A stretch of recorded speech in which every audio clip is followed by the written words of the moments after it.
கட்டிக்கிட்டான்.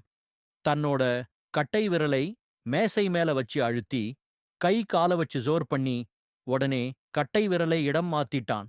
நாளைக்கு FBI அவனை ஆபரேஷனுக்காக ஆஸ்பத்திரிக்கு அனுப்பப் போறதால, இவன் தப்பிக்கிறதுக்காக இதெல்லாம் பண்ணிட்டு இருந்தான். ஆஸ்பத்திரிக்குள்ள போறதுக்கு முன்னாடி தப்பிக்க இதுதான் சரியான சான்ஸ். இவன் உடம்புல ஒளிச்சு வச்சிருக்கிறத கண்டுபிடிக்காம இருக்க FBI ஒரு போலீஸ் நாய வச்சு மோப்பம் பிடிக்க வச்சாங்க. இவன் அந்த நாயை நேரா விரட்டிட்டான். இவன் நல்லபடியா ஆஸ்பத்திரிக்குள்ள போயிட்டான்.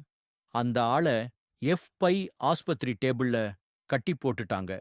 அப்போ டாக்டர் அவனுக்கு மயக்க ஊசி போட்டார்.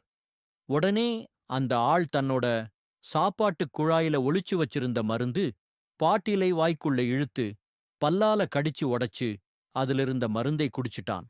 இந்த மருந்து அவனோட உடம்புல இருந்த மயக்கத்தை போக்கிடுச்சு. அப்புறம் அவன் தூங்குற மாதிரி நடிச்சான். ஆனா ஒரு கையால கட்டை அவுத்துட்டு டக்குன்னு குதிச்சு ஓடிட்டான்.